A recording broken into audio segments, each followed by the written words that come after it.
ஸ்ரீ குருப்யோ நமஹ. தெய்வத்தின் குரல் மூன்றாம் பகுதி 178வது தலைப்பு. மரக்கறி உணவு முன்னிலும் தேவை. முன்காலங்களில் சர்வ ஜனங்களுக்கும் சாஸ்திராபிமானம், தெய்வத்திடம் பயபக்தி, அதனால் தப்பு பண்ணுவதிலே பயம், அடக்க குணம் முதலியன இருந்தன. அதனால் சகல ஜாதியாருமே இன்றைக்கு இருப்பதை விட கட்டுப்பாட்டுடன், இந்திரிய நிகிரகத்தில் கூட இன்றை விட கட்டுப்பாட்டுடன் இருந்து வந்தார்கள். இப்போது சினிமா, டிராமா, நாவல் எல்லாம் சுதந்திர போக்கு என்று சொல்லி ஜனங்களை தரிகட்டு அலைய பண்ணுகிற மாதிரி அப்போதில்லை. இந்திரிய சாபல்யத்துக்கு இப்போது திரும்பின இடமெல்லாம் தீனி ஓட்டு வளர்ப்பது போல அப்போது இல்லை. அதனால் மது மாம்சாதிகள் சாப்பிடுபவர்கள் கூட அதிலே ஓர் அளவு ஒழுங்கு வைத்து கொண்டிருந்தார்கள்.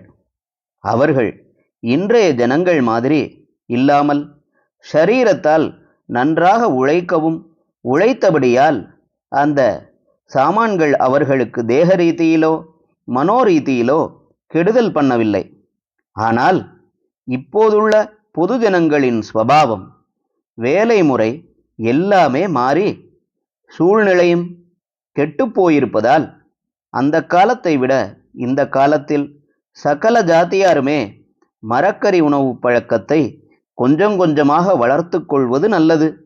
கள்ளு, குடி முதலியவற்றை விடுவதும் நல்லது.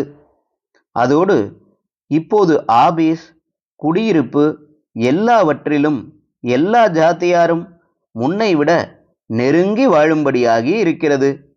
பிராமணாச்சாரங்களை மற்றவர்கள் முடிந்த மட்டும் எடுத்துக்கொள்வதே இதுவரை வழக்கமாயிருந்திருக்க, இப்போது பிராமணன் மற்றவர்கள் பண்ணுகிற மாதிரி தானும் செய்வதாக ஏற்பட்டிருக்கிறது. புலால் உணவுக்காரர்களுடன் நெருக்கமாக வாழ்வதால் மரக்கறி உணவுக்காரர்கள் அந்த வழக்கத்தை எடுத்து கொண்டு விட போகிறார்களே என்று பயமாக இருக்கிறது. அவ்வப்போது ஒவ்வொரிடத்தில் இப்படி கேள்வியும் படுகிறோம். ஆனால் இன்னமும் நிலைமை கைமீறி விடவில்லை. இந்தியாவில் மட்டும் எல்லா ஜாதி ஜனங்களும் நினைத்து பார்க்கவே கஷ்டமாயிருக்கிறது. நான் வெஜிடேரியன்களாகிவிட்டார்கள் என்றால் லோகத்துக்கே ஒரு பெரிய ஐடியல் நஷ்டமாகிவிடும். அப்புறம் அதை ஒரு காலத்திலும் ஈடு செய்யவோ அதற்கு பரிகாரம் காணவோ முடியாது. இன்றைக்கும் நமக்கு ஏதாவது துளி பெருமை ஒட்டி கொண்டிருக்கிறதென்றால் அது லோகத்திலேயே மிகப்பெரிய ஜனசமூகம் வெஜிடேரியன்களாக உள்ள தேசம் நம்முடையதுதான் என்பதே. ஹிந்து என்றால் அஹிம்சாவாதி என்றே லோகத்தில் இன்னமும் பரவலாக நல்ல அபிப்பிராயம் இருக்கிறது. ஹிந்து என்ற வார்த்தை அந்நிய தேசத்தார் நமக்கு வைத்த பெயர்தான். நம்முடைய சாஸ்திரங்களில் அந்த பெயரை பார்க்கவே முடியாது. ஆனால் பிற்காலத்தில் வெளிதேசத்தார் வைத்த ஹிந்து என்ற பெயரையே சமஸ்கிருத ரூட்டிலிருந்து வந்த மாதிரி நம்மவர்கள் அர்த்தம் பண்ணி இருக்கிறார்கள்.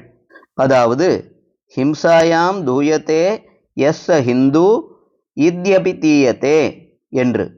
ஹிம்சையில் எவன் ரொம்பவும் துக்கப்படுகிறானோ அவனே ஹிந்து என்று இதற்கு அர்த்தம். இது சமத்காரமாக பண்ணியது என்றாலும் ஹிந்து மதஸ்தர்கள் அஹிம்சைக்காரர்கள் என்பதால் தானே இப்படி ஒரு டெஃபனிஷன் கொடுக்க முடிந்திருக்கிறது. இந்த பெரிய கௌரவம் நமக்கு போகப்படாது என்றால் முன்னை விட எல்லா ஜாதியாரும் கலந்து கொண்டு வாழும்படியாக இருக்கிற இந்த காலத்தில் புலால் உணவுக்கு பழக்கப்பட்டவர்களும் முன்னை விட மரக்கறி உணவில் அதிக நாட்டம் கொள்வது நல்லதென்று தோன்றுகிறது. ஹரஹர சங்கர, ஜெய ஜெய சங்கர. தெய்வத்தின் குரல் மேலும் ஒலிக்கும்.